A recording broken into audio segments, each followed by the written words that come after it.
Now, Susan Hippen's interview at theaofchannel.com.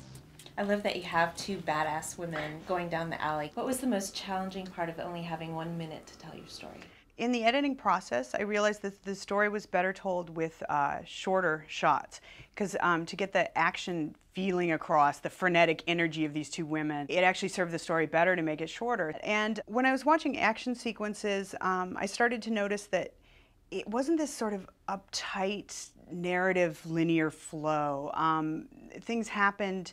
You know, you would cross the line sometimes in action sequences and in martial arts films, and you would take liberties with the editing in order to get the feeling of being in there with the characters and going through what they're going through.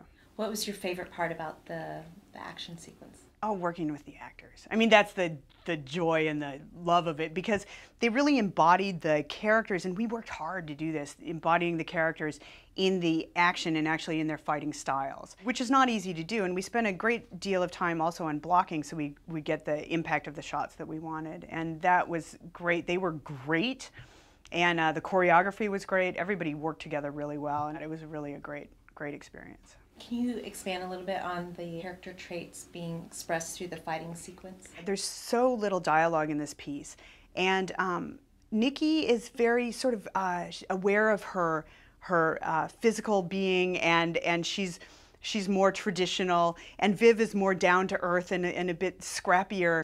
And when they start fighting, they become one unit of choreography, fighting against these ninjas in order to bond together. And so then at the conclusion of this, they once again, and this is a lovely comedy trait, they fall back to their lovely foibles of the beginning, and they embody their own selves again and sort of scrap at the end in the way that they were in the beginning. But they've grown in that they've become one fighting unit, and their friendship has grown through this adversity. Can you talk a little bit about what inspired this story?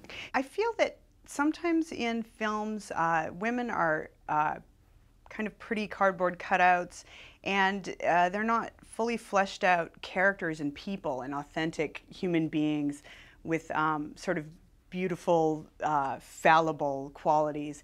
And so I wanted these women to be both attractive and strong and full people, so that's what inspired me. How has living in New York influenced your filmmaking?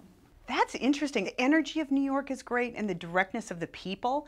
And actually, I would like to strive for that kind of authenticity in my work. That, to me, if I can write a script where every moment is real, and there's none of this knowing somewhere deep in your gut that something is a little bit off, I've done something great. And I think that the city itself influences that authenticity in my work. And what's the best advice you would give someone that wants to make their first film? First of all, do it. Do it with impunity. Don't listen to any detractors. Go for it.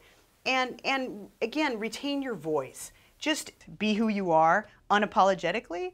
And I've learned through the years, and this is a wonderful, beautiful thing, and I want people around me to do the same, and everybody to maintain their own voice and their uniqueness. Because some people may be detractors, but down the line, you find people who love it and understand it, and because it becomes a universal thing. So that's the most important thing. Retain your own voice, trust your own voice, and work in that and work to make that better. Well, how do you maintain that kind of authenticity when there are forces pulling you away from that? The passion for the work itself. It becomes bigger than me, and bigger than any fear, and bigger than any peer voices or other voices outside. The love for the characters and the love for that story and the sort of burning need and responsibility to tell that story overarches the rest of it.